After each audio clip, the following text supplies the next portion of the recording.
Nebraska ballot initiatives. We've been covering ballot initiative states on this show, telling you their wins that they had in November. And now we have reached Nebraska. If you haven't had a chance to do so, go ahead and like the stream, give it a big thumbs up. If you're new, don't forget to subscribe. Okie dokes. Nebraska.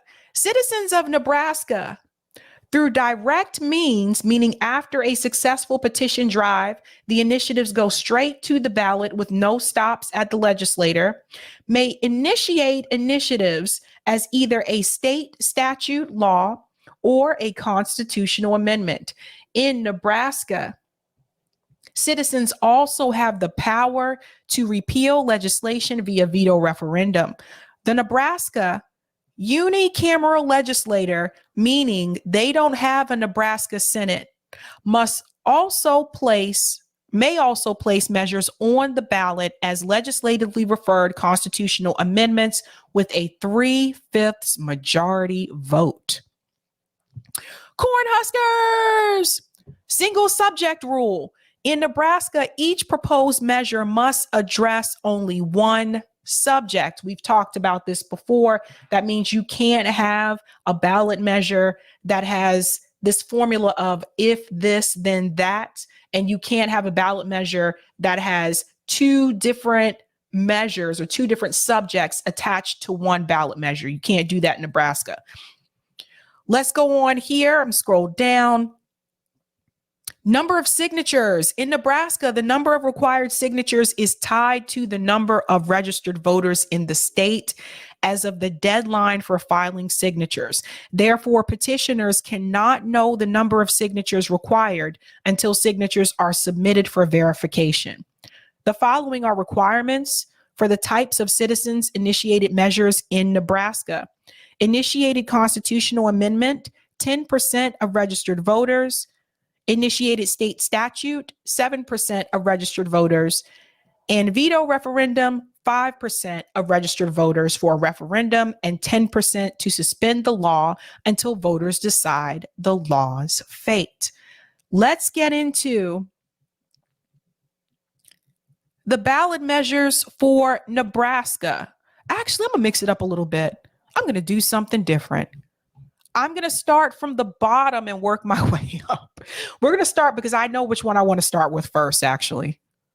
I know, I got to be difficult. Just do the damn ballot measure, Sabrina. All right. Some of you are like, what? This one I want to start with. Nebraska Initiative 433, Minimum Wage Increase Initiative. This was on the ballot in Nebraska as a citizen-initiated state statute, aka law, on November 8th, 2022. A yes vote supported this ballot initiative to incrementally increase the state's minimum wage from $9 to $15 by 2026 and annually adjust the minimum wage thereafter by the cost of living. That piece there is important. This passed by 58.66%. This is another example of a red state passing a progressive policy. This is what happens when you put the measures directly before the voter. It's not attached to a politician, therefore it's not attached to a political party, and the voters just vote for the question. That is direct democracy. Let's go on. How did the Initiative 433 change the minimum wage in Nebraska? Changes were designed to be made each year as follows. $10.50, January 2023, so that's already happened. $12, January 2024, $13.50, 2025, and $15, 2026. By the way, this is similar to how we did it here in Massachusetts too, by the way. It changed each year to get to the 15. Moving along. Who supported this measure? State Senator Megan Hunt and Terrell McKinney. Unions, Nebraska AFL, CIO, Nebraska State Education Association, Service Employees International Union, organizations, the ACLU of Nebraska, League of Women Voters of Lincoln and Lancaster, the NAACP Lincoln branch, and there's a couple more there. One of the arguments from Joey Adler, policy director at Open Sky Institute, arguing that the minimum wage should only be raised after the current inflationary outbreak is far in the past, is arguing that low-wage workers should have no serious protection against the damage to living standards being done. Well said. Who opposed it? State Senator Tom Brewer. Unions, Nebraska Grocery Industry Association.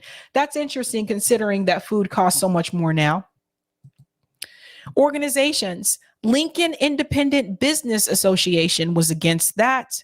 One of the arguments made from Ainsley Fellers, executive director of the Nebraska Grocery Industry Association, a minimum wage mandate like this treats a company in Superior or a grocer in Superior, Osceola, Scottsbluff, or Baird like Lincoln and Omaha. Services and goods are going to have to go up too. Does it really though? It's always interesting to me. People say that. Does it really have to go up? Let's look at campaign finance spending for this measure. So over $3 million was spent to support it and over $51,000 to oppose it. Oftentimes, more money helps these measures pass. So you can see that there. What I think is really important for people to see is this piece here at the bottom, where Roger Meadows helps me out with this. He said, make sure to peep the highlights, and need I say more? This piece right here, this is fair market rent for a 2-bedroom apartment in Nebraska. So we want to talk about this, right? We did a whole study about this on this show when this report came out. In Nebraska, a household must earn $2,943 monthly or $35,319 annually, assuming a 40-hour work week, 52 weeks per year. This level of income translates into an hourly housing wage of $16.98 per hour. So even though they are raising the minimum wage to $15 an hour, according to the fair market rent for Nebraska, in order to afford a 2-bedroom apartment,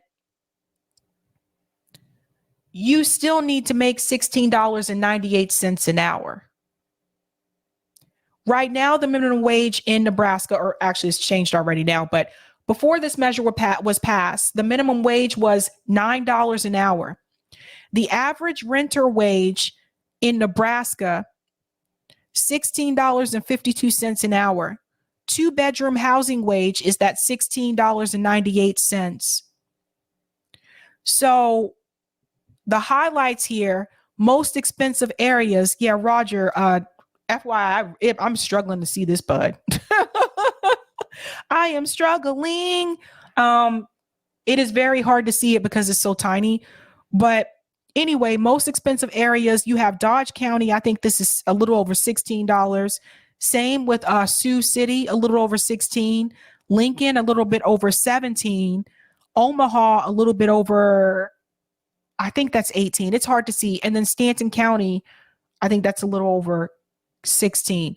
Anywho, the point that Roger is trying to show you, even the most expensive areas, they're just a little bit over that $15 an hour. So remember, the $16.98, that's an average. If you live in one of the cheaper areas, you might be all right. So that is interesting. That is interesting with Nebraska. And I want to do one more. I told you I was working my way from the bottom up. Is this the same? Oh, this is the DMV. I think I wanted to do the DMV one. Let me go up. Yes, this one. Nebraska Initiative 432, photo voter identification initiative. A yes vote supported amending the state's constitution to require valid photo identification in order to vote and authorize the state legislature to pass laws to specify the photo identification requirements. This measure passed by 65.45%. So this is a big one in reference to voter ID. So it goes on to say here, Citizens for Voter ID led the campaign in support of Initiative 432. State Senator Julie Slama, Republican National Committee woman Lydia Brosh, and former state senator and former Douglas County Republican chairwoman Nancy McCabe filed the ballot initiative. Who supported it? Governor Pete Ricketts, State Senators Robert Clements and Julie Slama, and Secretary of State Bob Evnen. Here's one of the arguments. What's clear to me after working on this issue as a state lawmaker is that Nebraskans want voter ID and special interests do not. The special interests may have influence in the Capitol, but the voters and Nebraska second house will have the last word. So remember, this did pass. And who was against it? Black Votes Matter, Civic Nebraska, Human Rights Campaign PAC, just a couple there. One of the arguments against it, the only thing we are certain these measures would do is to make it harder for eligible Nebraskans, especially young, low-income, rural, Black and brown, and senior Nebraskans, to freely and fairly cast a ballot. It's interesting. Over $2 million was spent to support it. Over $75,000 spent to oppose it. Once again, you will notice more money, the more money that was spent, the $2 million to support it, that passed. That's not uncommon where, again, like the more money that you put towards it, the more likely it is to pass. And then we'll just scroll down here because there was a commentary from Roger. The question now will be whether or not they will be closing down the number of sites as well as limiting the number of days of hours of operation days of the DMVs in mostly Black districts, forcing them to track across the state into jurisdictions where they may face hostility, just to show up, stretching those DMVs beyond capacity because it was only set up to serve the current population, taking a day off work just for the DMV to say you don't have all the paperwork, come back tomorrow. Plus, it doesn't help that Nebraska is a rural state with no public transportation infrastructure in place for people to travel outside their community. Or will the state match the number of hours and days open and provide more locations plus express photo ID centers that is proportionate to the population of where they live? Remains to be seen. All good thoughts, all good questions. I'll do the other two on Tuesday. I'm going to take a quick break and we will head on over to call in. Thank you for that, Roger. Yeah, it was hard to see the numbers. Stanton County, $18.85. Omaha Council Bluffs HMFA, $18.73. And Lincoln HMFA, $17.08. Thank you for that. Thanks. Okay, so this is Nebraska Amendment 1, authorize local governments to develop commercial air travel service amendment. A yes vote supported amending the state constitution to authorize any city, county, or other political subdivision that operates an airport to spend revenue to develop commercial air travel at the local airport. This was supported by Senators Elliot Boster and Lou Ann Linen. Also, State Representative Mike Flood. So there's bipartisan support for this one. Organizations Grow Nebraska supported this. One of the arguments is Nebraska Chamber of Commerce President Brian Sloan. These benefits will flow to urban and rural communities and can serve as valuable tools for economic development and expanding consumer choice. Our commercial air service is probably one of the most important pieces of infrastructure we absolutely have. We need to recruit 18 to 35-year-olds to live in Nebraska because we have jobs and we need them here.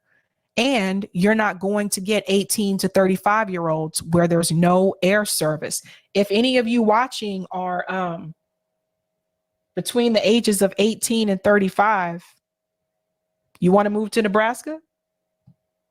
Yay? Nay? Okay. There was no opposition for this amendment.